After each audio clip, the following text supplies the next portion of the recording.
Hello. Hey, Hey. how's things on that end? Good, good. Doing fine. Yeah. Yeah, Are you I am. I am well. good?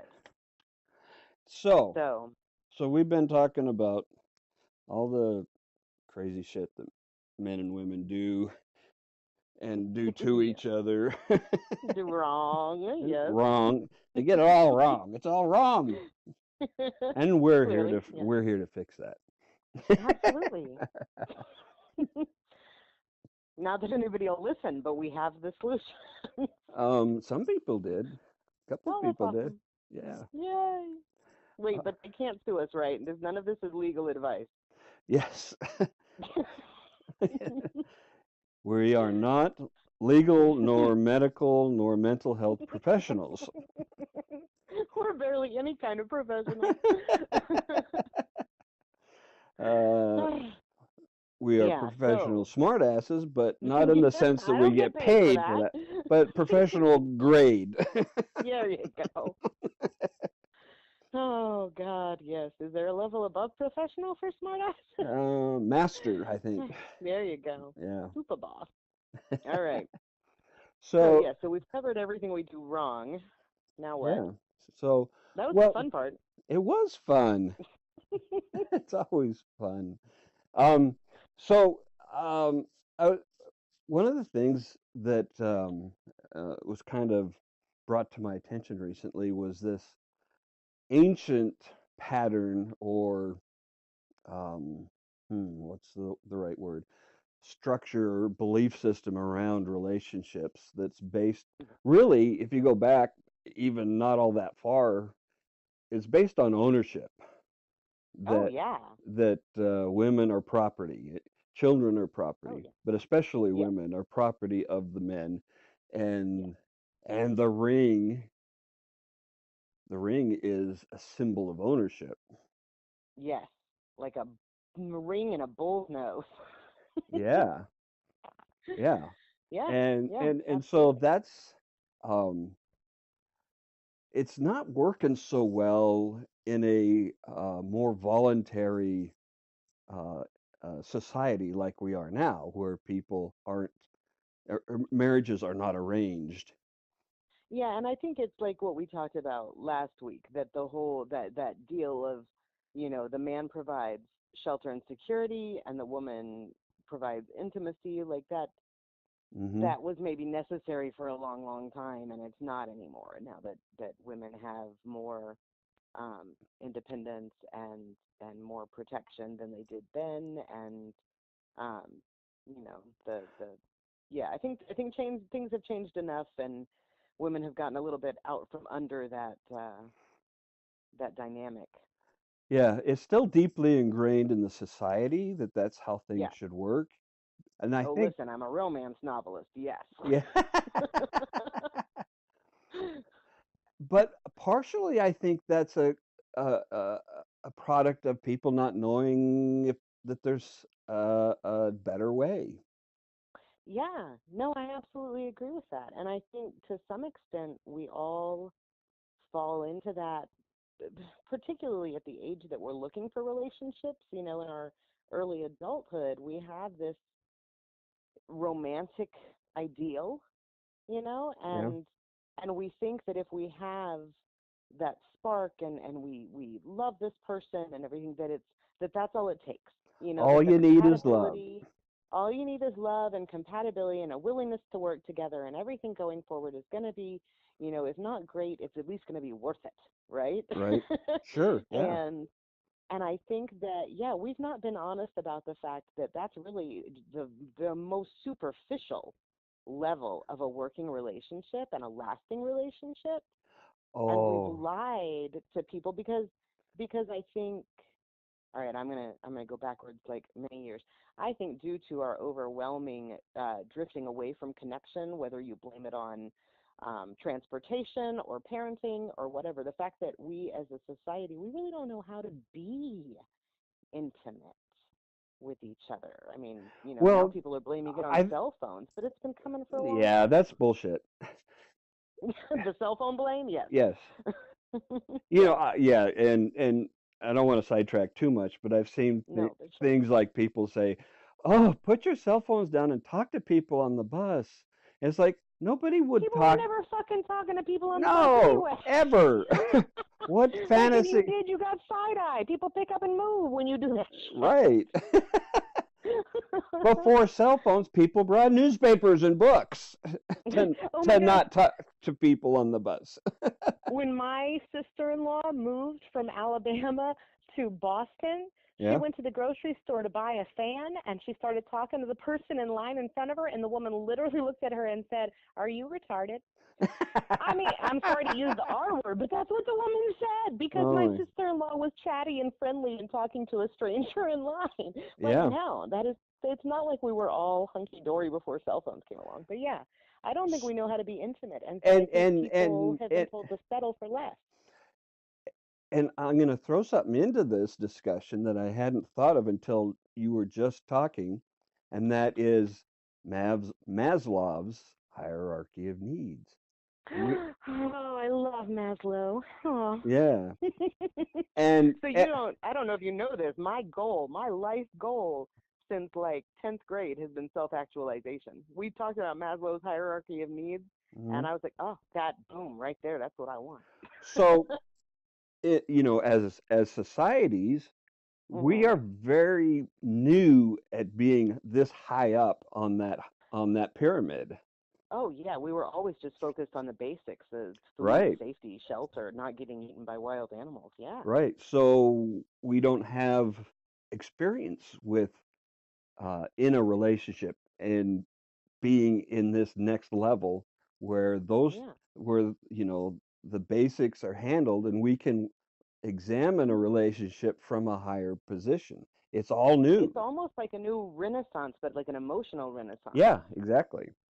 Yeah. Exactly. Which means if you're going to get to that pinnacle, Mhm. you have to leave behind the the Yeah. relationship that trades off of the physical. You do. You have to leave, forgive the term, but those lower vibrations of Ugh. just sex and shelter, and you've got, yeah, fuck you. You have to move up to that intimacy and acceptance and unconditional love that really, really is what we're all craving, but we're usually just too busy, or at least for hundreds, thousands of years have been, too busy trying to keep ourselves alive to worry Right. about. Exactly. Exactly. Now it's a lot easier to stay alive. We have a lot of spare time, as evidenced by what we do on our cell phone. That we even have them. Yeah, right? So, yeah, I totally agree. I think there is time for the examined life, and now we're examining it and realizing that there is a lot we are missing out on.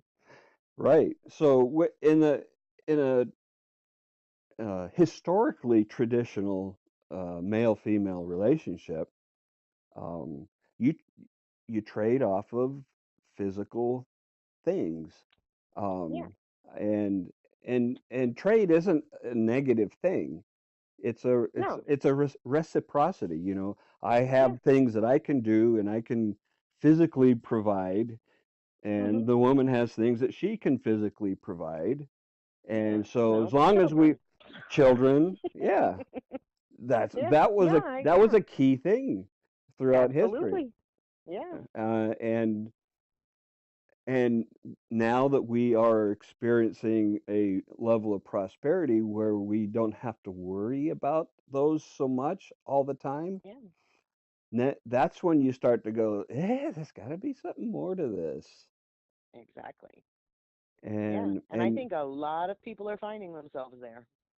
but I don't, and I think a lot of people don't know what that something more is. Definitely. I think they don't even know. I want more. I want something deeper, more meaningful than, paying the bills and going on vacation. Now, dare we reduce this to the cliched term midlife crisis?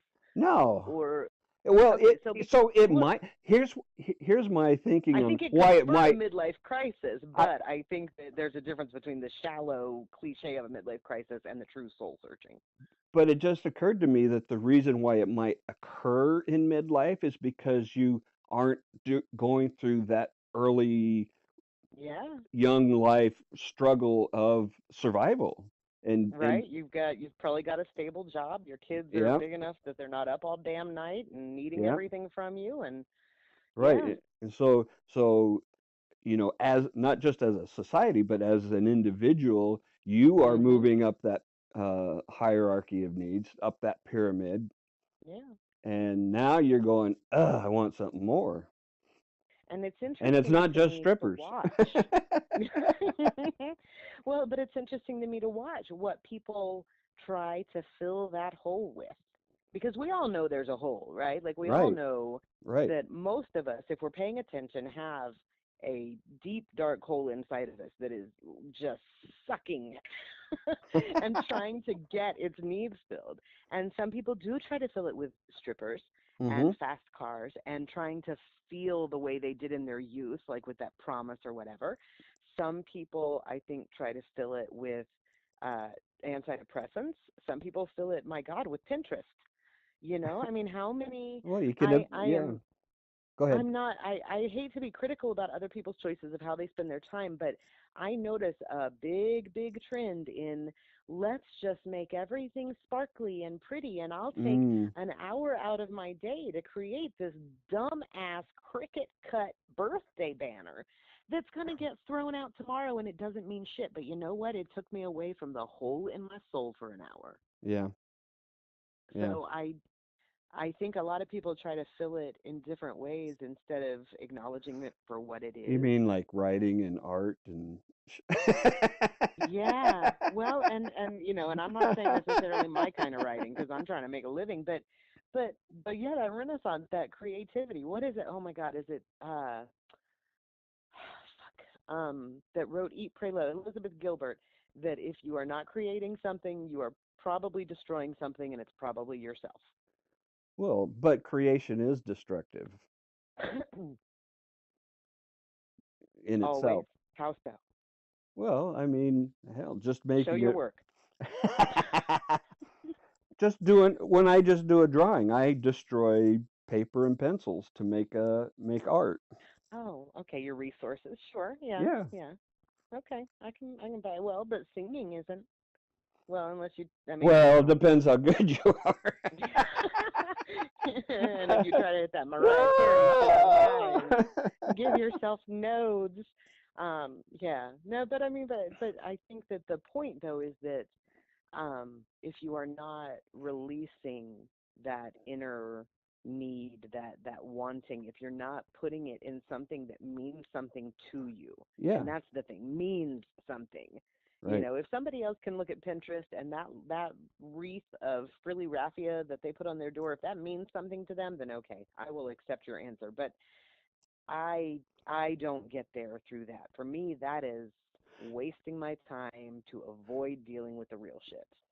Creativity is a person's filling your need for creation is an important thing. I'm not saying it isn't because hell, Yeah, I we both spend a lot of time yeah, doing that. sure. But that's not hopefully it's not obsessive to the point where we're using that instead of um, building a relationship Well, and yeah, finding it's not a what that substitute for a connection. no, it's really not. I mean, No. it's supposed to be a separate thing. Yeah, It, and it's an important so thing, that but you it's feel its own. whole as a person. Exactly. Without that connection. I mean, Right. there's a vital need for both. We have to be okay by ourselves when Yeah. there's nobody else around. We have to find a way to be just okay with ourselves. Yep. But yeah, I think the way to truly get the most out of life is through connection with other people. Yeah. I totally agree with that. That's um it's the icing on the cake. It's not the cake. Yeah, I agree.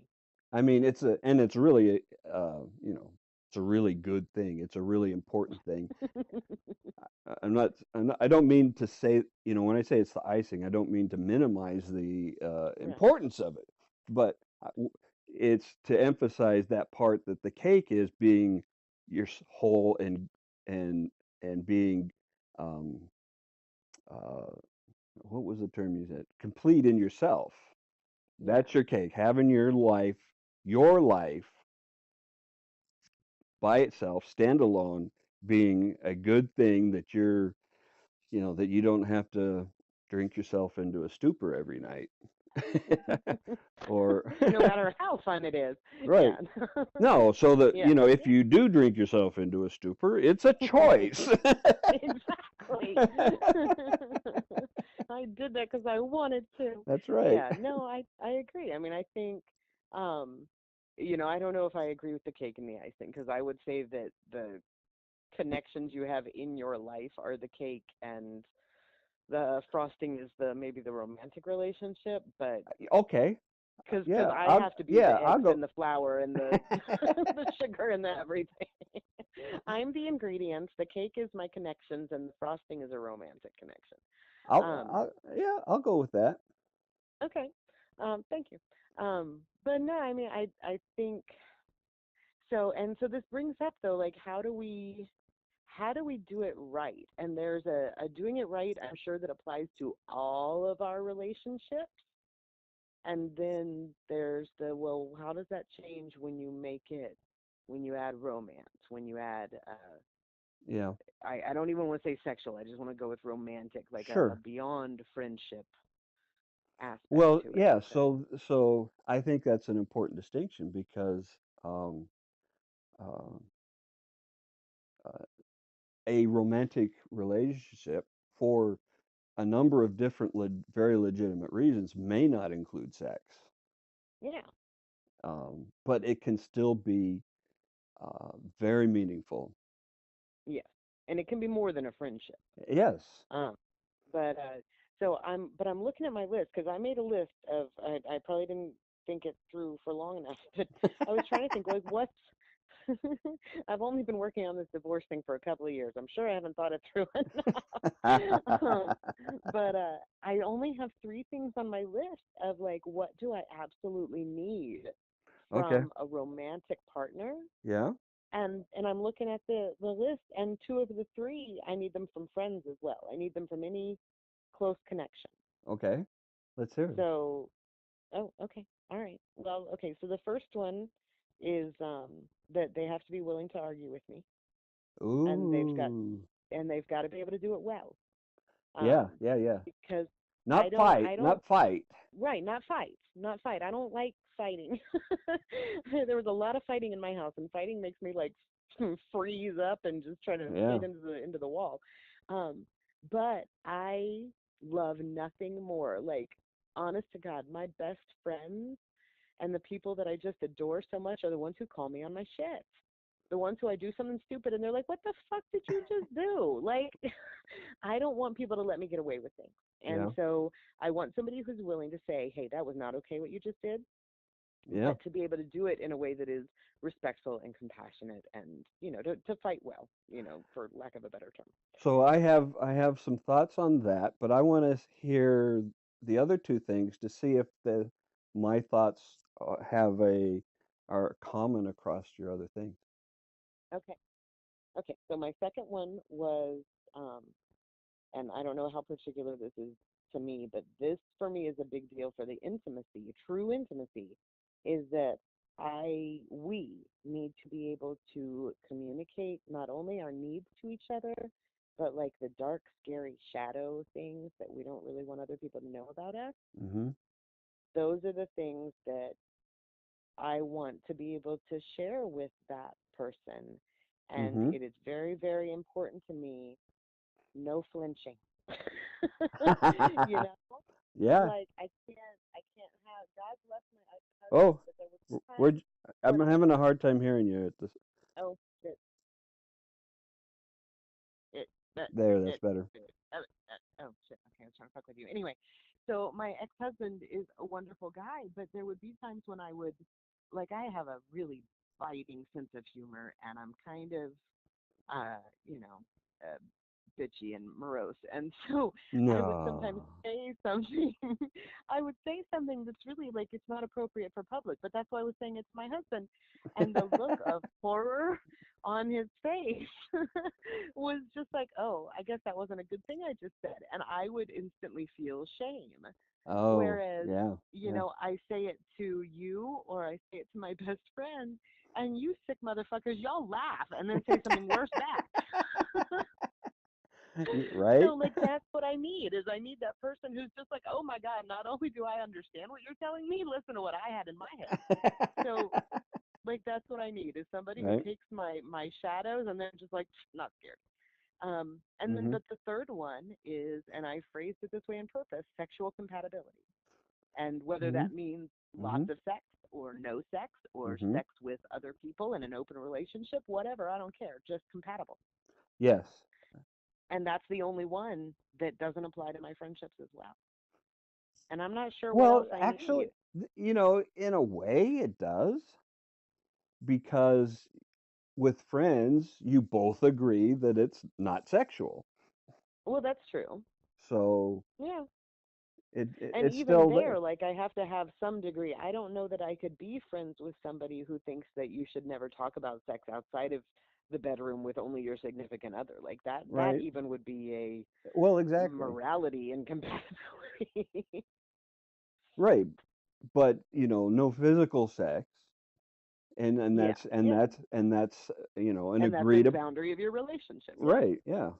Yeah. So that's that compatibility. Yes. Um and underlying every one of those 3 points is a very important thing, Mhm. and that is trust.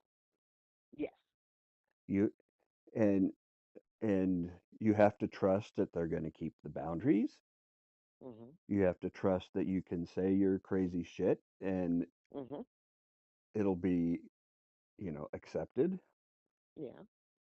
And you have to trust that, oh, what was the first one? That people aren't going to fight dirty. That they're going to. Fighting. Yeah, Yeah. yeah, Yeah. yeah. It And trust that is they're there. going to hold me to my standards. But Yeah, yeah. But trust. Yeah. Well, and even, I mean, there's trust in so many ways because I could put on there, that it's important that somebody respect my physical boundaries or whatever. And it's all trust. I have to trust you not to right. hurt me on purpose in a variety of ways. But it's interesting to me that, yeah, usually not, I don't have concerns with when I'm looking at intimate relationships. I don't have concerns about those basic, keep me safe and if I come over to your house and I'm starving, please feed me. Like those things are taken care of. But yeah, these are deeper matters of trust for me Right. that are the You can't I'll you can't be vulnerable, and that's what you're exactly. talking about. When you Absolutely. when you're exposing Yeah. your dark parts, and Your uh, soft underbelly. yeah, the things that you would be ashamed of in a lot of Yeah. situations, when you put those Yeah. out there, if you're going to be that vulnerable, you have to Hmm. have a strong trust that they're going to Yeah. be handled, received And gently. yeah. And so I wonder if part of the reason that it's difficult in that early young adult stage is maybe we don't have as many vulnerabilities to share with each other. I mean, so much of this comes up as you grow together. So I was never as vulnerable before having children as I was during childbirth and as a young mother. But I couldn't have gone through that relationship with my husband without him being my husband. Hmm. We couldn't learn whether or not we were trustworthy in those intimate, vulnerable situations without going through them. So Yeah. then Well, your I mean, trust is a growing thing, or it's yeah. supposed to be. Uh, Well, and maybe when I married, this man, or maybe 100 years ago when a woman married a man, she trusted him to work hard and keep enough money so that they could eat and they had shelter. But maybe she didn't know that she had to trust him to be gentle with their children. Maybe she didn't know that she was going to have to trust him that that when her parents died, she was going to need emotional support, and would he be able to offer that? Like some of these things, I think we just don't see coming. hmm And then because we're not skilled in intimacy and in um, holding space for somebody else's vulnerability, Right. we fuck it up. And then we end up hurt and disappointed and thinking that there's maybe something wrong with us or something wrong with the relationship, which there is, but that it's about that person and their inability when really it's just that back and forth. Oh, what was the book I read? And that was talking about emotional connection and that it's always a series of um, offers made and then you're either accepted or rejected. That it's Right. always that give and take all through your relationship. People are always making overtures and saying, hey, do you want to share this with me? And you either get a welcoming, yes, I would like to share that with you, even if it's inconvenient, even if it's difficult, even if it's ugly, or Mm-hmm. a, nope, you know what? I really don't want to take the time right now. And yeah, Well, go ahead. and is it right now or like ever? Ever, yeah. Right? Well, or is it right now over and over and over again until right now becomes forever? Right. Well, the current moment may not actually be convenient for the other person, Oh, yeah, you know? absolutely. But there's also still keeping that intimacy by saying, you know what? I am up to my elbows in baby poop and raw chicken, but kiss on the cheek, and I am going to remind you later to tell me that thing that was so important to you. And then they do it. Right? You, so they say they're going to, and they do Or it later or because you they're could say, trustworthy. or what I would say is, I do want to hear about it. Please bring it up tonight when the house Yeah. is quiet. Because Mhm. there's an excellent chance I'll forget, Yeah. but Well, you and it's won't. important. Yeah, but and this is, I mean, this is important in all of our relationships too, though. I mean, like think about your kids again. When your kid came to you and oh my gosh, they have to tell you the most awesome thing Hmm. about this superhero, but you're on a call right now for work and you can't hear it right now, but you tell them you want to. Right. Sometimes you have to be the one to Oh go yeah, back and say, true. That's true. yeah, Especially in that that was kind of a important to me. right. Yeah, and I think that because some of us probably And got left behind emotionally in that childish state, I think sometimes it even takes as adults, that person taking the initiative and not letting it go and just being like, whew, thank goodness she didn't bring that up again because I really don't have that yeah, discussion. because a lot of times as kids, the brush off was there was never a later. It was never Yeah, going to be exactly. later. It was just go away. Yeah, I mean, let me tell you, I hope my children never hear this because if I have to listen to one more fucking conversation about Minecraft or Roblox or Five Nights at Freddy's or My Little Pony, my head is going to explode. But that shit is important to my children. So I sit the fuck down and you tell me about that enormous creature in Dungeons and Dragons that you killed with the roll of the 20-sided dice. Like, I don't even know what language I am speaking, but it is important to you, so it is important to me. Like, Yeah, that's what I think it takes for that connection, you know? absolutely, absolutely. My mom used to say, your kids are never going to talk to you about the big stuff when they need you if you don't listen to them about all that dinky little small stuff when they are little. Yeah, Like they're going to know you don't give a shit. So you have to give extra shit. you want to hear an example of that? Yeah, of course I do. So when I was 5 years old and in Mhm. in kindergarten, and I got invited to have a what they call today a play date Yeah. with a classmate.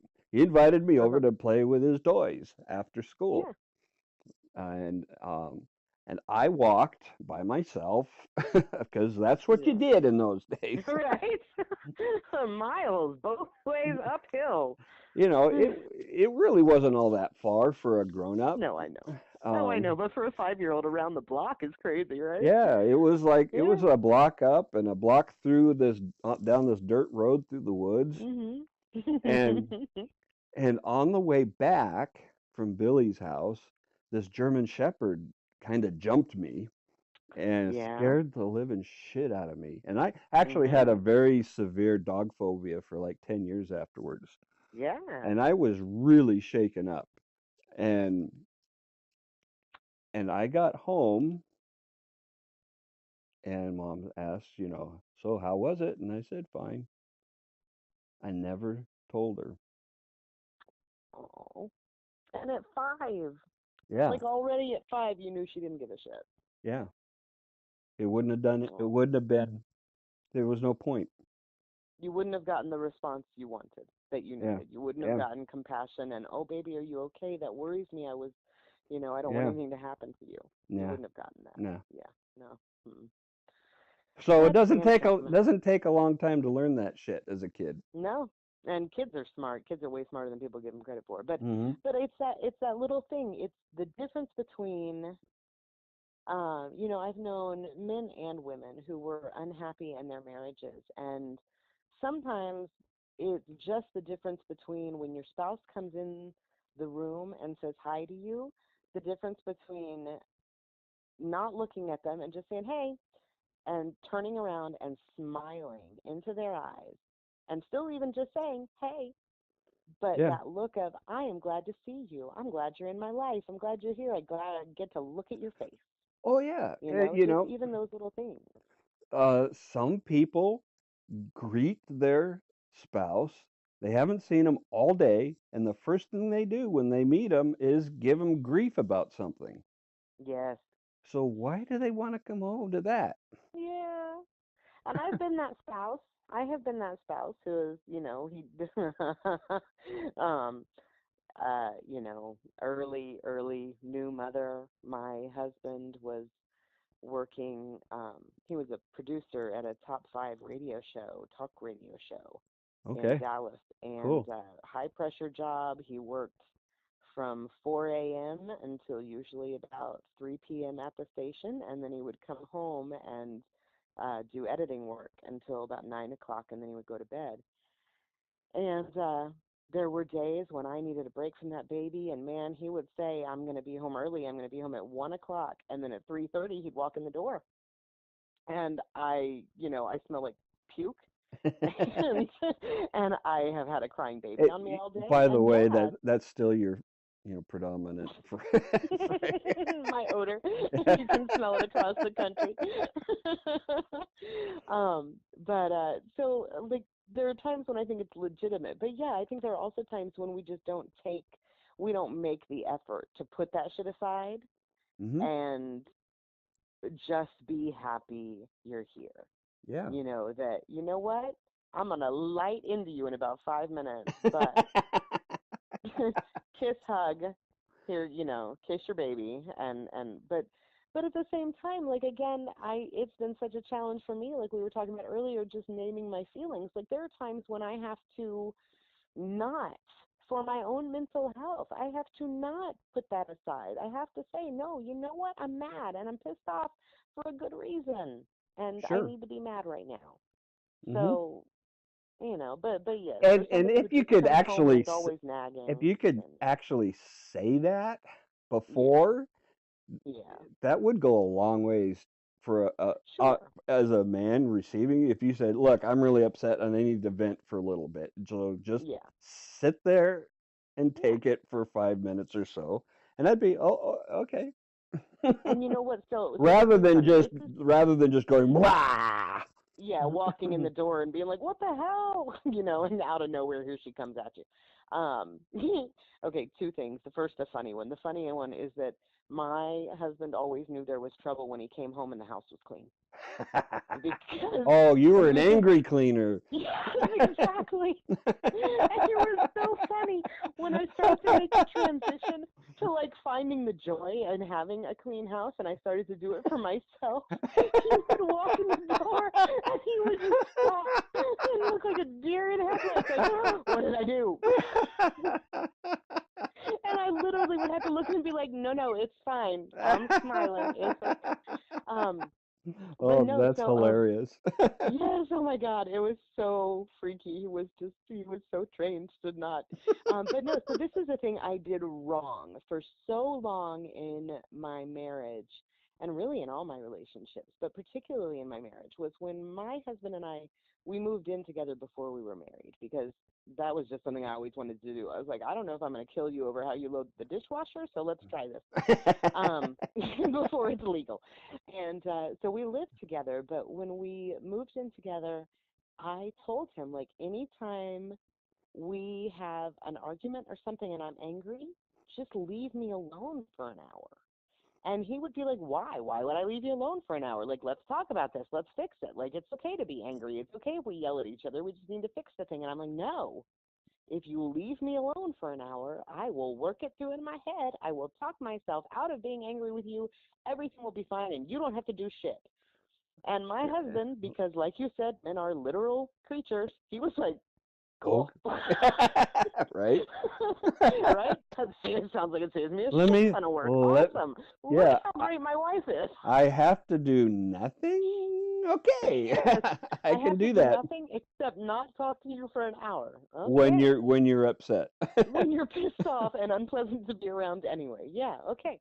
But this was my way of suppressing my sometimes perfectly righteous feelings of anger and not communicating with him, not being vulnerable because it wasn't safe.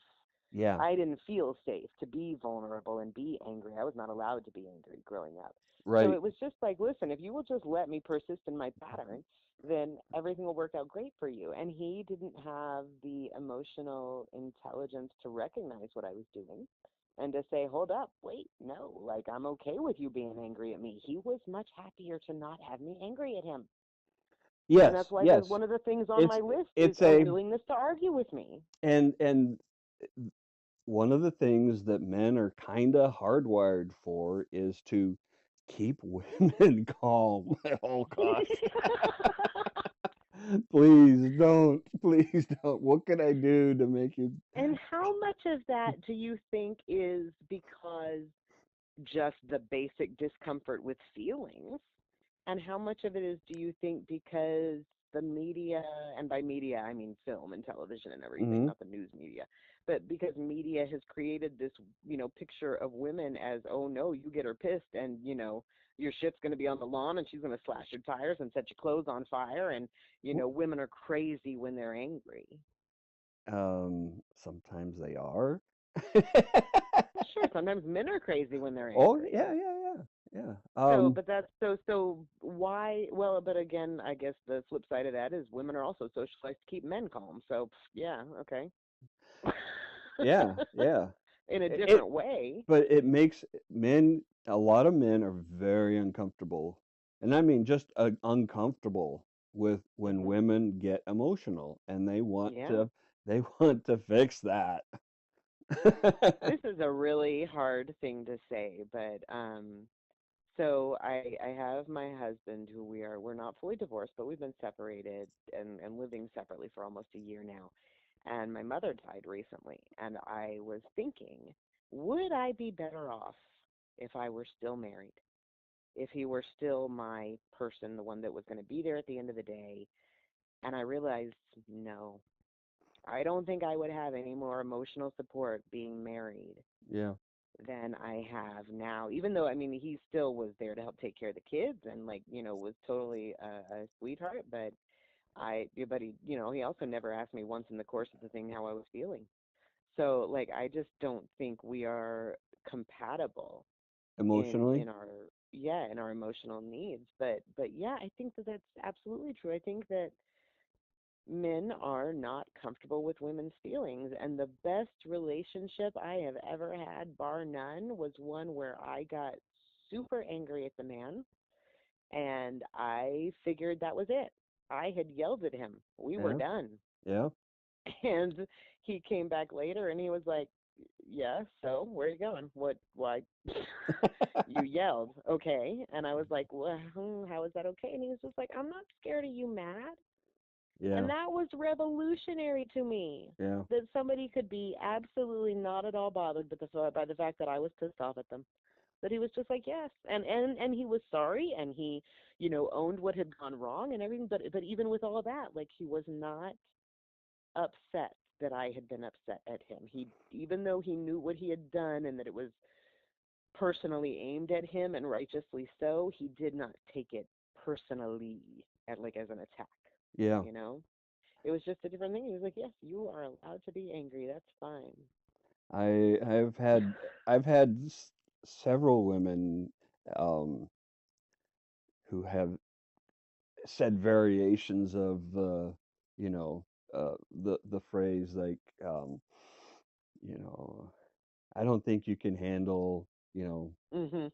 me or my, how I am, or they Mhm. apparently Because they've been told apparently that they're too they much. scare guys off. Yeah. Well, and sometimes, And I'm like, what, over this? This is nothing. yeah. But if you don't, but you're a much more emotionally mature and emotionally aware man than most of the men I've met. Mm, I mean, honestly, I can really only think of one who's got you beat. And that's either saying something really sad about my company or just slightly alarmed. but it's but that like, no, low of a you're bar. but no, you are. Well, that's true. That's a good point. You are a very emotionally mature and intelligent man, bar none. Period. Full stop. But it's it is a whole different thing dealing with a person who knows how to handle somebody having feelings at them and not react as if it is a personal attack when well, and you've touched on this so many times. Like, it's just about them. It's about what they want to say and what Yeah, they're trying to communicate. It's not, you may have been the trigger, but right, it's not actually about you. Their feelings are not about you. Their feelings are about them. exactly. And I And think most people just don't have that distance. well, you see, you gotta, if you can't get to that point, you'll never get to the, um, I'm the not responsible for theirs either. right. Well, actually, that was one of the big things that I had to go through with my divorce was, you know, doc, my doc would say, "You're not responsible for her feelings," Yeah. and I would be but I would still feel very Yes, I protective of am. those. Yes, Yeah. I, absolutely. Oh, I do the same thing. but You know? you'll never get to the level of vulnerability and trust to achieve real intimacy until you can allow the other person to be who they are Yeah. Which completely, also requires for them to know who they are. or Or even if they're, even if they're just on the way to knowing, yes, but yes. you know To um, behave the way that feels true to them. right, Yeah. you have to have this um, reciprocal trust to Mhm. to own up to your own imperfections and and therefore accept the other person's imperfections and love them wholly as they are right now. And that's such a sticky wicket though, because most of us don't really get that as kids. No. I'm just gonna say most of us really, even though a lot of people will say, oh, well, I had, a relatively happy childhood and my parents didn't hit me or whatever. Mm, Most of us still do not actually get the full unconditional acceptance of no matter who you are, no matter what you do, no matter how you dress, what color you have your hair, whether you get tattoos or not, what job you get, what college you go to, what your grades are like. Most of us don't have parents who say, no matter all of that, I love you just the same. And even when you are suspended from school for 3 days because you pulled the fire alarm, I'm still going to come home and joke with you and love you the same, yeah, even though you did a stupid thing. Like, most of right. us really don't get that. So, I mean, that's what I'm trying to change with my children. I'm trying to be that person who always loves them, even when they do unattractive things, because we all do unattractive things, and just be honest and say, wow, dude, okay, yeah, love you anyway. Um, Yeah. but if we don't have that, how the hell are we supposed to become adults and have any trust, not even in another person, but even just trust that anybody is capable of doing that for us if our parents weren't capable? Well, first of all, we have to I believe we have to really accept ourselves first, Agreed. um, warts and all. Yeah. All of that shit that we're embarrassed about, that we're ashamed of, we have to accept that that's part of us at the moment. And it takes a long time to do that. Mm-hmm. Like, so if you've had 18 years of I have to be good at sports, I have to get good grades, I have to treat people the way my parents want to, I have to go to church, or I have to, do all this stuff in order to gain acceptance. And then you get sent out on your own and you really need to just gain your own acceptance, but everybody's telling you you also need to gain a romantic partner's acceptance at the same time. Maybe we should just let all the 20 somethings fuck like bunnies, have a shit ton of children, but don't anybody get married. Just all of the the 40 something people who have figured out who the hell they are, then they can hook up with the people who really fit them best and they can raise their children together. But we as 20 somethings, like, did we have a fucking clue? No, I no. Why are any of And us getting and married at and that age? I think women, I think when it comes to this, I think women have an extra layer of complication. Surprise. Hold on, wait, let me practice my gasp. That was almost convincing. You should hear my orgasm one. No.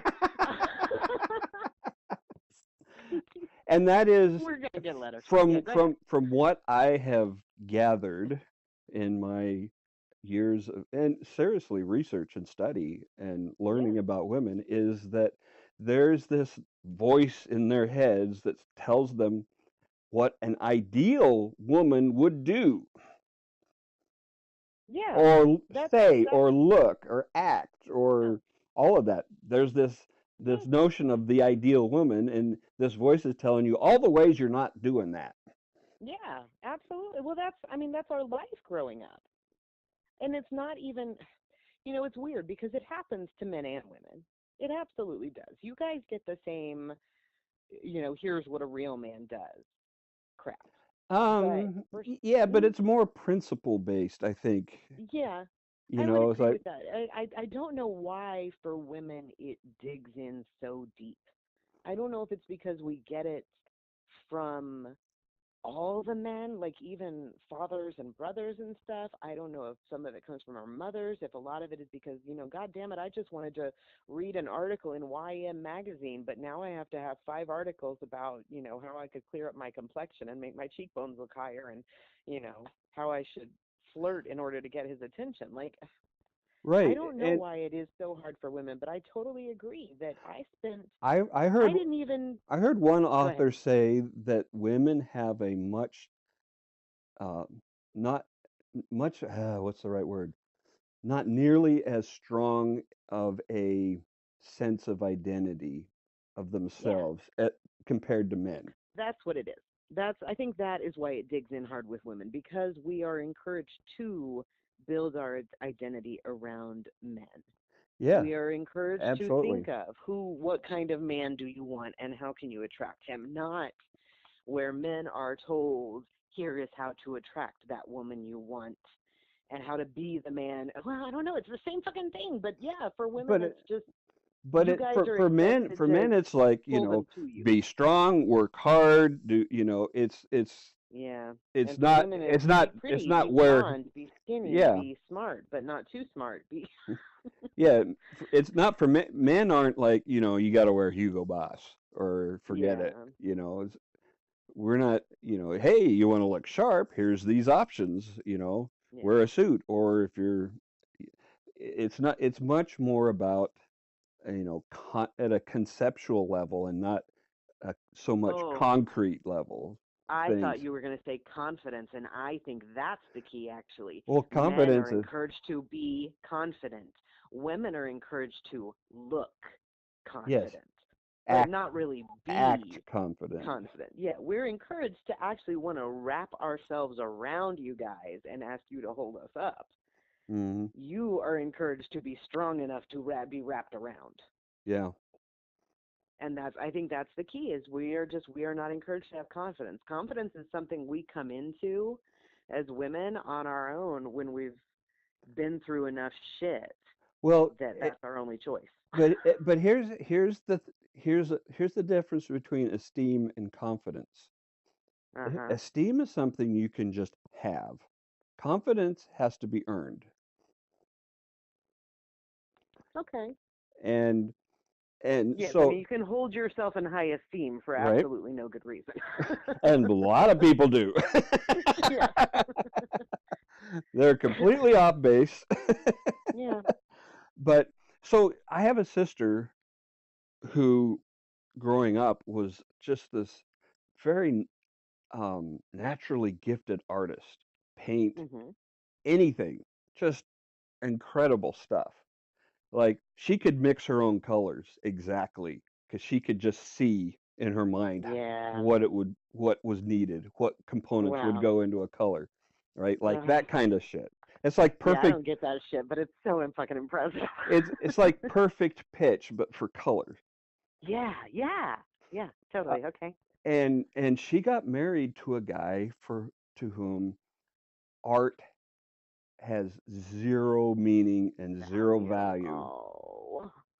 And on top of that, she, consciously or not, gave him the power of Yeah. approval over her art. Like, Right. what the fuck? He's not going to ever approve of it because it means nothing to him. Yeah, he doesn't want to spend the time to It think about it. it doesn't have any. It might as well be, I don't know, tree leaves as far as he's concerned. Yeah, nail polish colors, sure. Yeah, I mean it's nothing.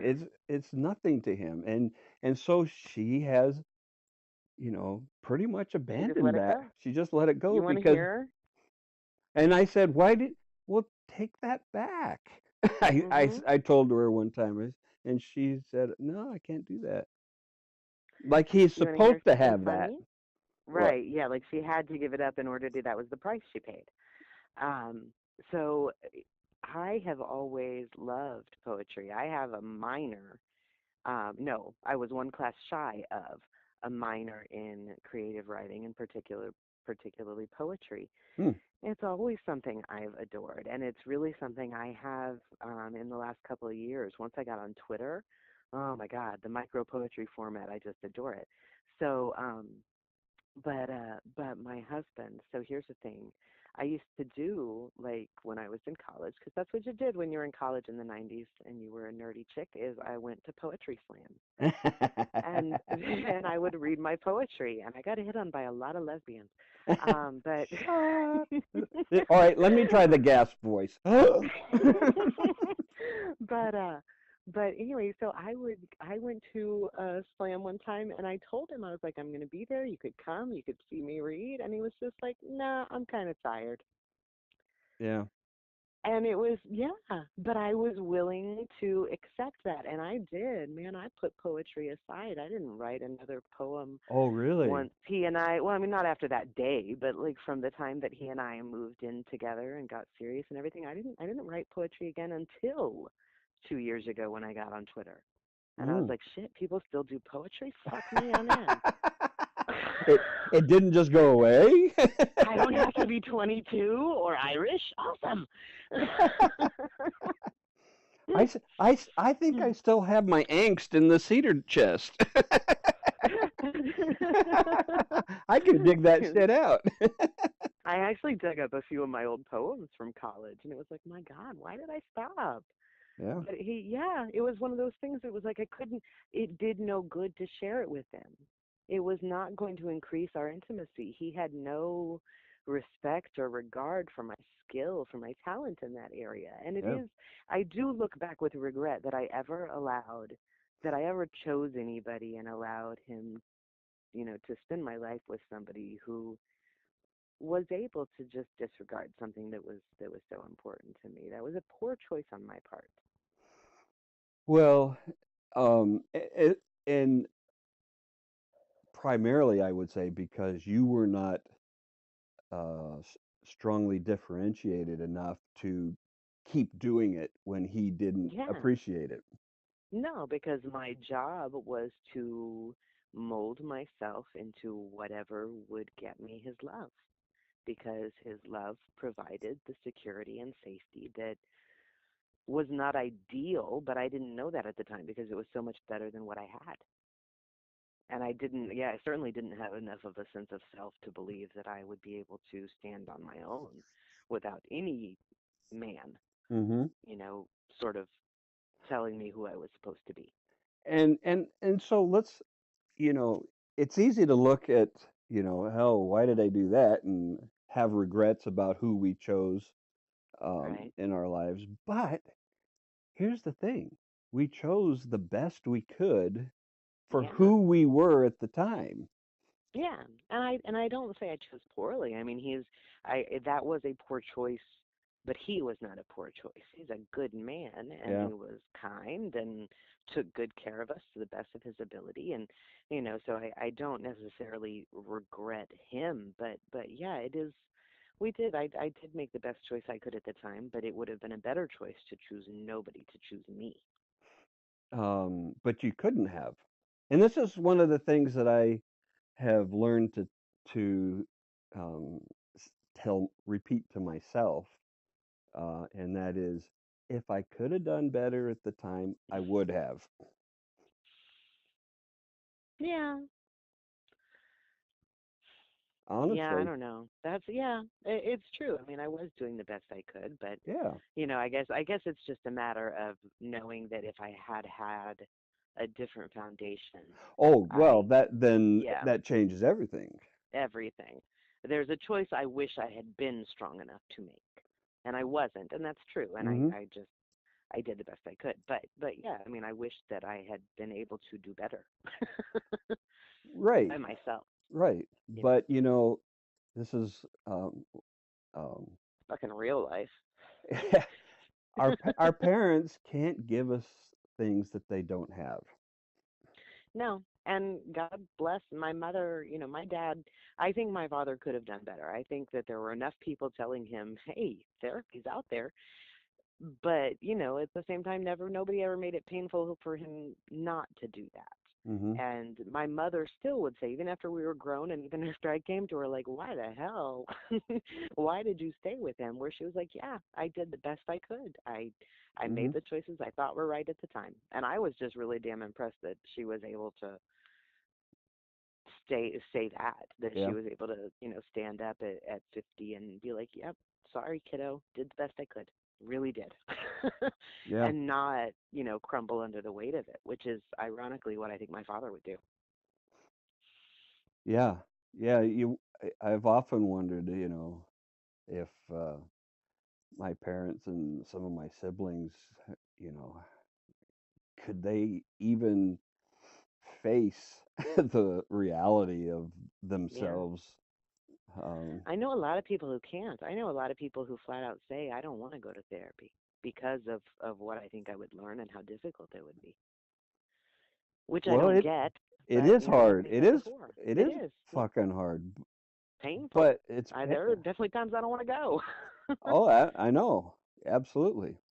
Um, Especially when you know what you're going to talk about Yes, ahead of time. You're and going, oh, this is going to be. there's shit under there. Yeah, yeah. Yeah, I'm going to be but turning over that big ass rock. yeah, and there's but at the same time, 2 years down the line, I'm also a lot better able to cope with my life, and that's what I think some people just can't see. Hmm. They're so busy treading water that they're not able to conceive of treading more water Well, for however long it takes to get through it. it's what the analogy that I've made in the past is that doing this kind of work, it's like re-breaking a bone that was poorly Oh, set. yes, You know, yeah, yeah, you're limping, you have a hard time mhm. walking, your whole body hurts from it because this, But you're getting around. but you're getting around, and if you break it again, it's gonna hurt like fuck for 6 weeks Yeah, yeah, at least, and at least. you're used to this pain, Mhm. and you Yep, can this is a say pain it's you've gonna learned be, to manage. and yeah, and you can say, but you don't have to be in pain. You say, but yeah, you But do. be in worse pain for a while. Yeah, Yeah. And a lot of people are just not willing to pay that price. Hell, my mom Yeah. wasn't. When my Well. mom had a stroke and she got into this rehab center that was like the best in the region Mhm. and totally recoverable stroke, but she would the pain of doing the therapy was more Yeah. than she was willing to pay. So she ended up in full-time nursing care the rest of her life. Yeah. And some people even do it with small stuff. I remember running into a lady. I had rotator cuff surgery, and man, I have had 3 babies with no pain meds.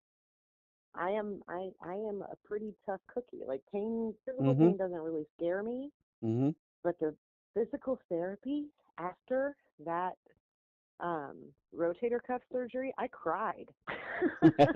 When they were breaking the scar adhesions and stuff, Yeah. oh my God, I cried like a baby in PT. But I did it because I wanted to have, You I aren't wasn't willing to be 40 years old with a gimpy shoulder. right. But I met a woman in the checkout line who couldn't lift a gallon of milk. And I was helping her unload her cart, and she was like, "Yeah, I had rotator cuff surgery." And I said something about the PT, and she was like, "Oh, it just hurt so much I couldn't do it." And I was like, "Well, yeah." Yeah, and now look. And Yeah, but now you have to, you can't lift a gallon of milk. and I, shortly about the time my mom was, uh, pretty, within that first year after her stroke, I would be driving to work down this particular route, and every now and then I would see this tiny little old woman walking down the sidewalk, dragging one foot, Mm, you know, hard, slow as hell. yeah, But God damn it, she was out there. she was doing She was doing it. it. Yeah. Um, so I think where we're the thing that I think we need to trade to circle back Yeah, please. in a, in a in a in an ideal relationship, instead of trading physical for physical, we want to trade intimacies, Yeah, emotional. emotional intimacies. That's the next step up the hierarchy of needs.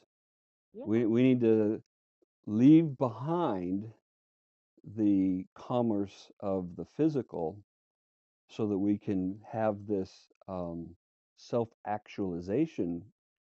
And And go ahead. so I was going to say, so let me introduce another aspect because I was thinking, yes, we need to leave behind the trade of like physical intimacy for shelter because women can provide, Yeah, um, shelter and financial stability for themselves now. But then we go to men trying to provide that intimacy. And we talked last time about how difficult that is for men and like yep. the lack of, non-demand touching and stuff like that. And I was trying to think because I feel like we're making that transition. We're making the transition from the old deal of, 3D physical material transaction to emotional transaction. But sex is still like a tricky part of that. So I Oh started to yeah. think, well, what could be a stopgap? And I am And greatly, what do you mean by stopgap? Let's well, as men are trying to learn how to be intimate without relying on sex. hmm Because we covered last week that is sort of the most efficient route for men. right. Um, but at the same time, we also talked in text about how there's this whole casual sex thing of, well, it's just sex, you can have it with anybody. Like, which is it? Is it a route to intimacy or is it not? And maybe just that touch is so important. So I'm really in favor of legalizing sex work because what if men didn't feel this pressure to have physical touch and physical intimacy with the women that they were trying to build emotional intimacy with first? And Mm. what if there was another route? What if there were women and men as sex workers who were willing? I mean, I've watched enough episodes of Cat House and stuff like that on HBO to see that there are a lot of men who come to brothels for just for physical touch, just for a massage or a bubble bath and somebody to pamper them and be sweet to them and just make them the focus for a little while. And what if there was a perfectly socially acceptable other way to get that outside of romantic, emotional relationships where you're expected to be Mm-hmm. emotionally, answerable to some extent and reliable for each other. Right. What if there was just a true business transaction where it really was, I'm going to give you money in order to provide you with, And financial security, which you can, you've decided to take that upon yourself as a woman. right. And in return, you're going to give me intimacy of a sort that I find comfortable and which helps me learn how to do that in other relationships where this money exchange isn't part of it. And just to be clear, and I know this without even asking, but for those who are listening, you're talking about women who do this voluntarily. Absolutely, yes. No worries about pimping or trafficking or Yes. coercion. I am talking completely, I'm talking about ideally the women, and I'm not Completely going to independent question, women. yeah, and I'm not going to question their emotional motives as far as why they're okay with this, because I think it can be a perfectly healthy choice. And I would even like to see sex workers who are trained in some of the emotional stuff Like that uh they're like naturally going to have to deal with, like almost like like hairdressers. surrogates. Oh well, Yeah, it's like like sex surrogates. surrogates. Yeah. Yeah, Because but just, knowing that as a bartender, as a hairdresser, as a sex worker, you're going to hear people's stories and yeah. how to handle that compassionately and to be a source of intimacy, Mhm. so that almost just so that you can, it's almost like you get to pay to practice, on a Sure. woman who's going to be positive and encouraging and maybe even give you some tips and say, oh my gosh, you know what, when I am dating somebody, I really love it when he does this, or and Right? there are going to be women who are not there, who are there as a matter of money. And yeah, they're going to say whatever they have to say to that man to get him to cough up another $1,000, and that's Right. a trick of it. But if we're looking at sex work as a truly legitimate and necessary service, then it doesn't have to be, you know, grabby in that way. It can be a true, honest, like we were talking about last week. People don't say openly, give me your money and I'll give you some intimacy. But what if we had an avenue for that where you could, Well, and then the other clearly avenues, clearly there's a demand for that I think so. since beginning of time. Yeah. And isn't it really the distillation and ultimate simplification of the physical trade that's part of Yeah. a marriage, Yeah. but without the I baggage think, and yes, exactly. expectations? With yes, and I don't think that is, I don't I don't think it's wrong to want that, and especially if you are not capable of being in a relationship with all that baggage, I don't think that should have to cut you off from ever having to have, the intimacy of touch and of just having some time with somebody There's being a supportive of you. yeah, but women like to put a lot of stigma on that for men. Yeah. Like you're a loser, right? Right, like you have, yeah, because you have to go pay for sex or whatever, and at Right. the same time, And they make but it at the as same hard. time, there's, At the same time, women make it as hard as possible for men to get it through quote unquote acceptable channels. yeah, and isn't it sort of a weird, twisted thing in that also, sex workers as a group are so much more likely to be abused by men, and Well, it's some of that is because they are a non-entity. They can't report anything to the police because it's illegal.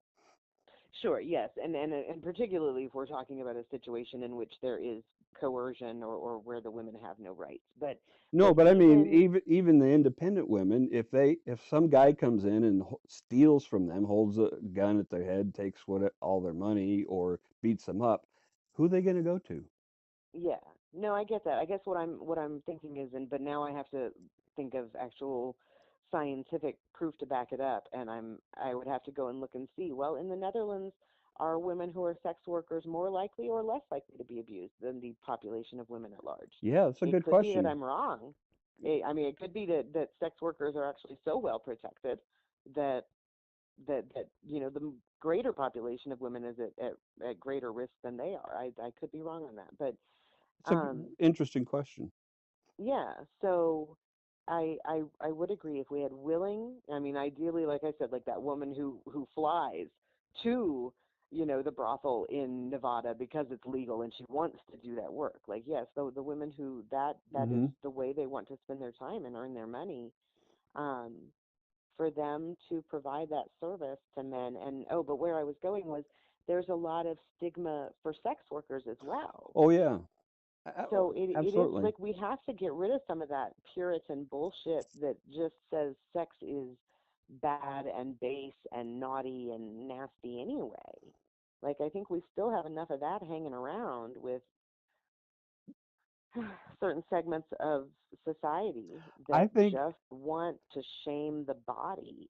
well, yeah, people have a very visceral reaction to the whole concept of sex work, and I think most of them aren't even sure why. Yeah, They just say, "Arr, we got to stop it." Well, why? I and I mean, I wonder if if it's like a you take religion out of the equation, why does this need to be stopped? It's never been stopped in the history of the world. right. I Why do mean, you there's a think you reason it's called the oldest profession. and and and prohibition never works anyway. No, yeah, So why are absolutely. you all worked up about this? Yeah, I mean, what is I do wonder what is the fundamental problem with just bringing that out into the open? And you had suggested that for men and women, but in this case, you're talking about women who still subscribe to that old deal, that old transaction. Yeah, It's their money going to another woman, yeah, that was something that you just know? recently occurred to me that that might be it. Although we could make the argument that, well, if she is not willing to, quote unquote, I hate to even say this, but if she's subscribing to the old deal and And she's not willing to she's not pay keep, up, yeah, right, and right. she's not offering the intimacy, then Uh, why Why does he have does a to? man have to continue to provide all of his money to a woman who is not providing him the intimacy he needs? And that's a really, it's That's a so valid subjective point. though, but it's also such a subjective how much am I responsible for filling your emotional need for intimacy when you're supposed to be a whole human on your own? And how much is he responsible for filling her need for security when she can damn well provide that for herself? Like, I think it's just in more evidence that we just have to scrap that old deal entirely. The sex cannot come into it. I think that sexual compatibility that I hit on, that's got to be from the beginning. If you can't have sex with me, are you okay with me having sex with somebody else? Because sex is an important part of my life. Right, I saw right. somebody get shamed so hard on Facebook the other day because someone posted about people who are asexual. That, could you truly love someone who is asexual, who has no interest in sex, period, with anyone? Yeah. Well, they would And, need to be with somebody like that. well, or they would be need to be okay with their partner Oh yeah, getting that need fulfilled elsewhere. And yeah, somebody got irate when one person said, honestly, no, I don't think I could love somebody, or I don't think I could be in a relationship, an exclusive relationship with somebody who was asexual and who expected me to not have sex as well. And they got so shamed because, well, how can you say you really love someone if you're not willing to give up your sex life for them? And I'm thinking, well, then well, what are spank they my ass giving and up? call me selfish because I don't want to give it up either. I like sex. I want to have sex. But But if I met that's a somebody who was one. But so and in, that is such a lopsided it arrangement. really is. Yes, it is. What is the Yeah, asexual person giving up? sure. None. Yeah, I mean, because they don't even want sex. So, Right. So yeah, what's their contribution? right. And if you're giving it up joyfully, then that's one thing. But I wouldn't be. Right. you know it's I would want to be able to say to that person, I love you so much, I want to spend almost every second of my life with you except for the one where I'm getting boned. I need that. I know myself well enough to know. And so I think we do have to remove it from the equation, but it's become, and is it because people argue that, like, it was so important for women to be virgins because men needed to know that the children that came from their marriage were their children, yada yada.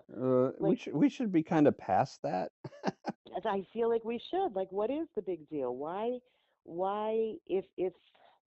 if sex is not your main route to intimacy, if you have so many other ways of being intimate with your partner, if they know the deepest, darkest shit about you and they love it, Hmm. why, if you are able to go and have sex with somebody else and it not be about intimacy to that level, if your partner is still the one you are most intimate with on a soul level, why can't sex just be body? It could be. It could be. If you are able to, um, oh So man, you said take religion out of it, but I'm not sure we can, because when I yeah, think about the people who are really, really not comfortable with sex being something that is freely it, explored and it, shared, and it really does mostly come down to fundamentalists of various religions. yeah, yeah, and even if you're not really involved with religion, if you've been raised on those types Oh of yeah. standards that and don't be a slut, right? Yeah, I mean, I But was lucky. I did the math when I was 14 and realized my parents had had sex before they were married, because my brother's birthday is only 4 months after their wedding anniversary. Um, so my parents didn't really have a leg to stand on. But yeah, but I was still there was still a societal expectation as I was growing up, even in the 90s, that you wouldn't good girls didn't have sex until they were married. That was still, even then, the expectation. so And you so damn well yeah, didn't have sex unless you were in love. and even today, um, when I was first single, I did some, and I didn't know shit about dating because it had Mhm. been like forever. So I started reading up in all kinds of areas, and some of the stuff that I read was this pickup artist community stuff, which Yeah. which is um, very manipulative, and Yeah. a lot of it is just lying to women. Yeah, just to get as far as you can. Like, no expectation of ever having to See them have be again. faced, yeah, no, to be faced with the lies that you Right, told. exactly. Yeah. Yeah, Yeah. it's really shitty. Um, Yeah, and that's not a road to intimacy. That's just a road to sex. no, yeah. But here's the thing is, and one of the points that they make, which I think is true, is that in order to get a woman to sleep with you, they have to be convinced in their minds that they're not being a slut. Yes. Or yeah, I think for women it takes a long time to get to a place where you do not have to be one or the other, where it's not either a big middle finger, fuck you, I'm gonna be a slut, I'm gonna take that Yeah, back, and that's my power because it feels good and you don't get a say, or oh no, no, no, no, no, because yeah, yeah, because I don't want it to look like this isn't something that I hold valuable. And it's so weird the way it's used against us as a, you should value yourself, you should have more self-worth than to just sleep with every person that you meet. And but men don't really get that message of, because you guys get a message of you're worth more, you're a stud, the more right. women you sleep with, the more experience you have, the more valuable you are. And we become, what's the analogy for us? A used tissue. Oh Yeah, God, for real. I've never That heard that. yeah, Jesus. yeah, yes. That's the image that we get, is that once we've had sex, we have lost something. That our virginity is something to give. It is something precious, and we give it to someone. Well, it and that used to be the standard back in the old Yeah, ownership it was days. financially valuable. Yes. Yeah, So if you weren't a so virgin, your cows went back to daddy, and you were, right. in shame. And so let's make a comparison now to the chickies who dress up and go to clubs. Mhm. to sex workers. Now, somehow it's okay for this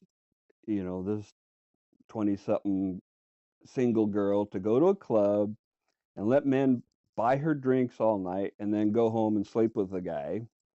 But it's Mhm. not okay for a guy to come up and throw down cash and then sleep Yeah. with him. Right. Yeah. The What? bartender has to be the middleman. Right. Yeah.